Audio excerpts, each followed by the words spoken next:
E durante as buscas da segunda fase da Operação Compliance Zero, deflagrada na manhã de hoje, a Polícia Federal apreendeu grande quantia em dinheiro, além de carros, joias e relógios importados. A investigação apura suspeitas de irregularidades envolvendo o Banco Master. Entre os alvos de busca e apreensão está novamente o banqueiro Daniel Vorcaro, que já havia sido preso na primeira fase da operação realizada no ano passado. Também são alvos o pai, a irmã, o cunhado e um primo ligado ao controle do banco. O cunhado, Fabiano Zettel, foi detido no aeroporto de Guarulhos no momento em que se preparava para embarcar para Dubai, nos Emirados Árabes Unidos. A operação também atinge o empresário e investidor Nelson Tanuri e diversas empresas. Nesta etapa, a Polícia Federal cumpre 42 mandados de busca e apreensão em endereços de São Paulo, Bahia, Minas Gerais, Rio Grande do Sul e Rio de Janeiro, com bloqueio de bens no valor de 5 bilhões e 700 milhões de reais. As ordens judiciais foram expedidas pelo ministro do Supremo Tribunal Federal, Dias Toffoli. E na decisão, o ministro Dias Toffoli afirmou que a Polícia Federal descumpriu o prazo e postergou a operação contra o Banco Master. O magistrado criticou a atuação da corporação e determinou que o diretor-geral da Polícia Federal, Andrei Rodrigues, explique em 24 horas o motivo do atraso em iniciar a ação policial.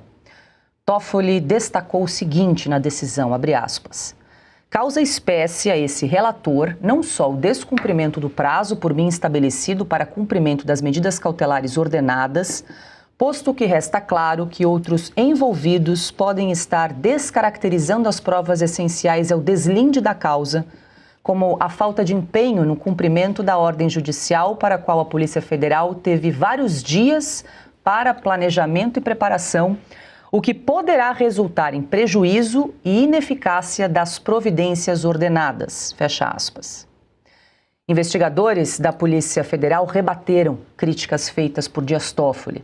Segundo integrantes da Polícia Federal, ouvidos pela jornalista Malu Gaspar, a operação não foi atrasada por falta de ação da corporação. Os investigadores informaram que aguardaram meses a autorização para dar andamento à nova etapa das investigações. E ainda sobre a Operação Compliance Zero, deflagrada na manhã de hoje, Dias Toffoli ordenou que todos os bens, documentos e materiais apreendidos pela Polícia Federal sejam lacrados e armazenados na sede da Suprema Corte. A determinação chamou a atenção de investigadores da Polícia Federal, que, segundo apurou a TV Globo, não poderá fazer a perícia sobre o material apreendido. André Marcília, muito boa noite, seja bem-vindo. Dia noticiário aquecido desde o início dessa manhã com a deflagração da segunda fase da Operação Compliance Zero. Agentes da Polícia Federal, então, cumprindo esses mandados de busca e apreensão, 42 mandados por ordem do ministro Dias Toffoli, e vários fatos estranhos, mais uma vez, aí envolvendo essa operação. No fim das contas, o ministro manda a Polícia Federal arrecadar todas essas provas e diz o seguinte, lacra, deixa tudo como está, entrega tudo para mim e mantém-se aí o sigilo absoluto nesse caso. Que situação, Marcília? O que a gente pode observar aí de mais esse dia envolvendo o caso Master? Boa noite. Boa noite, Paula, Caute, Augusto, Ana, toda a audiência. O ministro Toffoli agora parece que não apenas quer esconder as provas, agora ele quer sumir com as provas também. Eles vão avançando sempre mais. Primeiro que nessa prisão toda me chama a atenção o fato de que ele foi preso, né, esse cunhado, foi preso indo para Dubai. A gente estava falando do Vorcaro, o Vorcaro também foi preso indo para Dubai. Curiosamente, o ministro Moraes foi passar suas férias em Dubai. Essas coincidências que a vida nos coloca. Mas sobre essa lacração, eu queria me dedicar a esse tema, porque lacrar um documento ou lacrar um celular não é em si ilícito. Você pode lacrar um documento ou celular para preservar a prova. Porque realmente, como disse o ministro, pode haver uma descaracterização. Agora, você não pode lacrar e impedir que a Polícia Federal tenha acesso à prova, porque a prova é da Polícia Federal. Imagina só, eles é que obtiveram esses documentos e agora eles não podem periciar. É só o Toffoli que pode ter acesso aos documentos, é isso? O Toffoli é o último que deveria ter acesso a esses documentos. Então, no caso, é ele o único. Agora vai ser ele o único, só ele vai ter. Quer dizer, como é que funciona na prática, no dia a dia? A Polícia Federal vai lá, faz uma busca e apreensão, pega esses documentos, pode lacrar ou não lacrar para que as provas não sejam adulteradas e fica com ela. Com a Polícia Federal, que no momento adequado vai vai periciar o celular, vai avaliar, vai pensar em novas diligências e assim por diante. Quer dizer, a Polícia Federal que vai fazer a investigação, não é o Toffoli.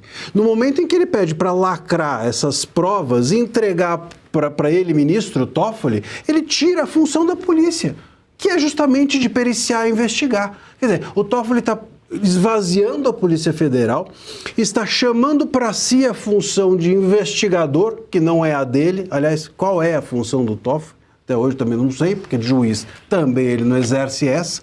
E com isso, a gente tem esses documentos entrando num buraco negro ali dentro do gabinete do Toffoli, porque ele colocou sobretudo um sigilo máximo. Pois é, mas a Polícia Federal ainda não sabe se vai precisar realmente do aval do ministro Dias Toffoli para acessar esse material que foi apreendido hoje. Isso ainda não está claro, Marci? Tudo indica que sim, né? Pois é, mas se a Polícia Federal não precisasse do aval do Toffoli para acessar, por que ele pediu para remeter para o STF? Isso daí devia ficar cautelado na Polícia Federal e não no STF. Imagina, se não é um retrabalho, você entrega para o STF para depois devolver para a Polícia Federal para analisar, periciar e etc. Então, não faz sentido. Se entregou para o ministro Toffoli as provas, é porque o ministro Toffoli não pretende entregar isso para mais ninguém.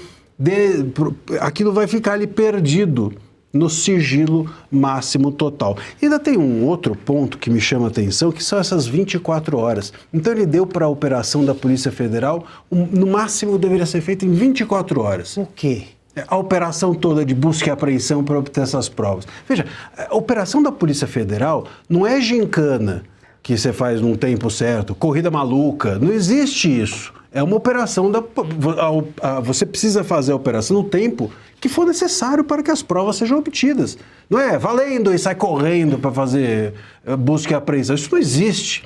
Então, o que pode estar, inclusive, por trás desse prazo é o descumprimento da Polícia Federal. Ela descumpriu. Não conseguiu fazer em 24 horas. Não conseguiu chegar ali com a bandeirinha do Toffoli. Opa, conseguimos fazer no prazo de 24 horas. Isso não dando certo, o Toffoli pode simplesmente ainda, além de estar com essas provas todas na sua mão e apenas na sua mão, dizer não houve o cumprimento no prazo, portanto a operação é nula.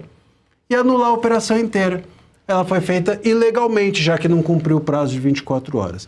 Então a gente pode realmente ter tido hoje um jogo de cena para sumir, não apenas esconder, mas sumir com as provas obtidas pela Polícia Federal. Pois é, porque ele dá um indício quando, nesse trecho da decisão, inclusive que nós trouxemos e exibimos na tela, Carlo Cauti, boa noite, seja bem-vindo, quando ele, no fim ali da decisão, ele diz o seguinte: o que poderá resultar em prejuízo e ineficácia das providências ordenadas, quando ele dá um pito, ele chama a atenção da Polícia Federal, que não teria observado o prazo de 24 horas para iniciar a operação, essa segunda fase da Compliance Zero. Segundo o ministro Dias Toffoli, ele ordenou essa operação no dia 7 de janeiro, mas ela só foi realizada na manhã desta quarta-feira, portanto, praticamente uma semana depois, né, Cauti? Boa noite. Boa noite, Paula. Boa noite, mestre Augusto, Ana, doutor Marcília, boa noite ao nosso público.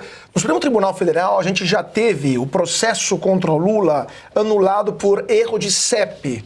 Daqui a pouco teremos processo contra o Banco Master anulado por erro de cronômetro, né? Por erro de tempo. As provas não terão mais nenhuma validade, portanto, todo mundo livre.